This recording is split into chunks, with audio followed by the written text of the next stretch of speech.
तर भावना तुम्हाला काय वाटतो, सरकार फक्त लिव्हिंग मध्ये क्लच करतो?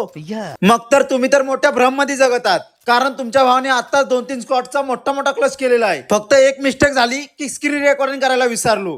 पण मला माहिती आहे तुम्हाला खोटा वाटत असेल, म्हणून तर हे बघा. बघतलं माझ्या बोलण्यावर कधी संदेश करू नका. अरे म्हणजे भरोसा एरंगल मी खेळत नाही म्हणून, नाही तर जोनाथनच्या जागी आज तुमचा भाऊच फेमसला असता.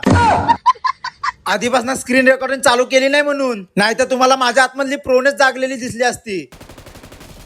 बघते हो तुम्ही बंद कसं कावरं बावरं व्हायला लागलेत. आणि हे रांडचा बघा धूम 5 ची शूटिंगच करायला लागलेत. आणि हा BGMI चा रांडचा बघा अलगच दुनियामध्ये जागायला लागलाय. चला मी एवढा जनरेटर घेऊन त्याच्यासमोर उभा आहे, तरी पण साला तो रिवाय देत बसलाय. बघते हो तुम्ही भावनो, हे भडवं BGMI वाला कधी चांगला इव्हेंट आणतील काय माहिती. पण तुम्ही ह्या चुत्त्याला बघा, ह्याला इव्हेंटची काही फरकच नाही पडत. साला जसं काय छबेनाला झालाय, मगाच जाणार राऊंड मारायला लागलाय. पण एक काम मी चांगलं केलं की बरं झालं मगाच जाणार स्क्रीन रेकॉर्डिंग चालू नाही ठेवली. कारण वस्य वडा आणि अजून 2 मिनिटं स्क्रीन रेकॉर्डिंग चालू ठेवली तर मोबाईलचा फुटल भोसडा.